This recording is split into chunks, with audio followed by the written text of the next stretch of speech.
Renungi teman-teman sekalian. Terlalu banyak sekali lagi orang-orang sebelum kita. Laki-laki, perempuan, anak-anak, orang tua yang sudah wafat. Sesehat apapun badan mereka, setinggi apapun prestasi dunia mereka telah kejar, dan semua yang berhubungan dengan masalah target-target yang biasa dijadikan sebagai target utama setiap orang di muka bumi ini, mereka sudah coba raih, mengejar dan raih, tapi mereka meninggal dunia teman-teman sekalian. Saya bukan menakut-nakuti, tetapi saya dan Anda semua juga akan menjadi mayit. Hari ini kita bisa ngobrol, bernafas, melihat, mendengar, tapi satu waktu nanti Allah berfirman dalam Al-Quran, A'udzubillahi minasyaitonirrajim, kullu nafsin dha'iqatul maut. Semua yang berjiwa pasti akan mati. Orang-orang yang lebih baik daripada kita, para nabi-nabi, di ujungnya atau puncaknya adalah Nabi Muhammad sallallahu alaihi wa alihi wasallam juga wafat. Sampai pada saat beliau wafat, sebagian sahabat masih syok dan seperti tidak percaya apa yang sedang terjadi. Tapi Abu Bakar radhiyallahu anhu tampil pada saat itu, lalu mengatakan, man kana ya'budu Muhammadan fa inna Muhammadan qad mat, wa man kana ya'budu Allah fa inna Allah hayyun la yamut.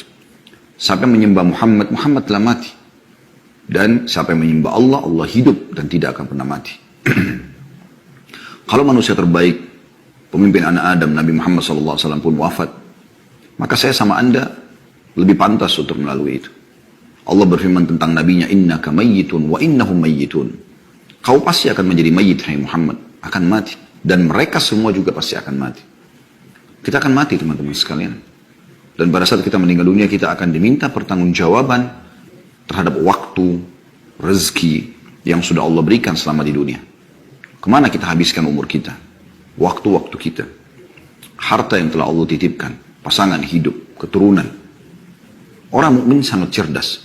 Dia tahu pada saat dia berstatus suami, maka dia akan coba memaksimalkan tugas dia sebagai suami yang telah Allah bebankan, memberikan nafkah, pendidikan, perlindungan pada istri dan juga anak-anaknya, sampai ajal datang.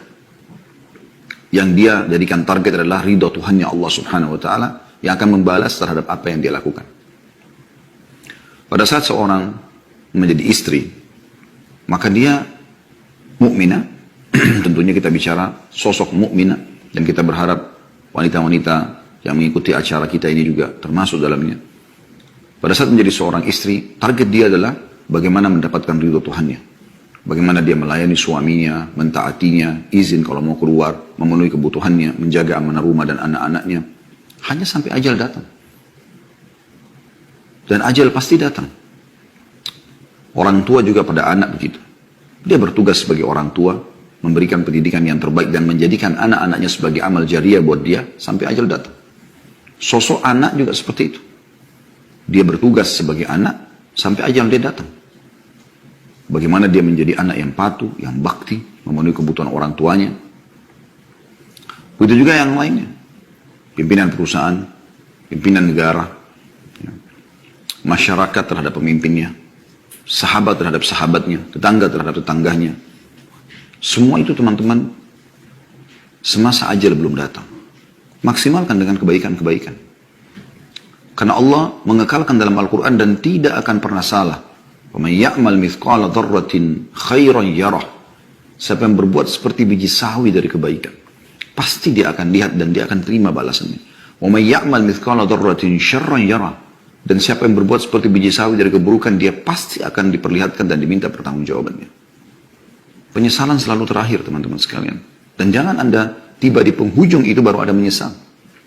Para ulama mengatakan bahwasanya fenomena yang sedang terjadi, misal orang bisa merasakan suka dukanya kehidupan, terutama dukanya misalnya sakit, gangguan orang, ya. Apa saja yang mungkin Anda pernah alami selama hidup Anda. Anda lagi jalan ke seleo, Anda flu, Anda demam, ada orang utang tidak bayar, ada gangguan orang yang menggunjing, yang memfitnah. Semua orang kena.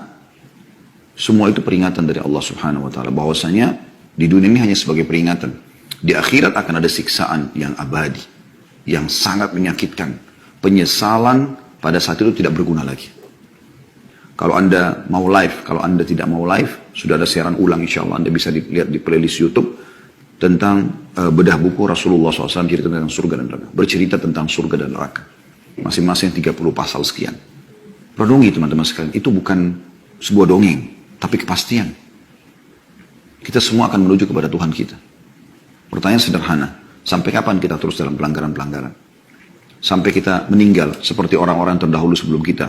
Kemudian hanya kita sendiri akan melalui akibatnya mendapatkan teman-teman yang selama ini mengajak Anda bermaksiat kepada Allah SWT, paling jauh hanya bisa sampai di atas liang lahat Anda. Dia tidak akan turun untuk tinggal bersama Anda, menemani Anda, sambil mengatakan, dulu kan saya mengajak kamu mabuk, saya mengajak kamu berzina, saya mengajak kamu riba, saya mengajak kamu mencuri, lalu kemudian saya sekarang siap menemani kamu. Gak ada.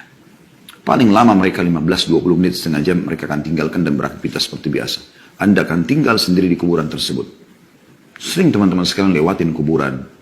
Selain ucapkan salam sunnah Nabi SAW, Assalamualaikum dara qaumin mu'minin, keselamatan bagi kalian wahai penghuni negeri orang-orang beriman.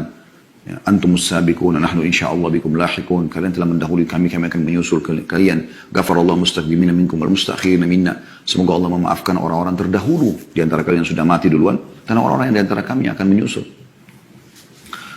Dan jadikan sebagai ibrah, pelajaran. Lihat, gundukan tanah dan batu nisan itu. Di dalamnya orang seperti kita dulu. Persis seperti itu. Yang perempuan ini perempuan, yang laki-laki laki-laki. Cuma mungkin beda suku, beda postur tubuh, beda warna kulit, tapi sama, manusia. Judulnya manusia. Kita pun akan sama dengan mereka. Jangan nanti teman-teman tiba-tiba Anda jatuh, terpeleset, Anda meninggal, Anda lihat malaikat maut, Anda tiba-tiba sudah tinggal ruhnya menyaksikan bagaimana jasadnya dimandikan, bagaimana dipikul, bagaimana masuk ke kubur, lalu Anda pindah ke alam barzah, dan sampai kepada pembangkitan di mahsyar, sampai akhirnya neraka depan mata, baru Anda mau menyesal semua. Ini rukun iman kita. Oleh karena itu teman-teman, mari sama-sama kita coba. Saya juga sama dengan Anda. Sama-sama kita sedang coba menyempurnakan hijrah kita kepada Allah Subhanahu wa ta'ala.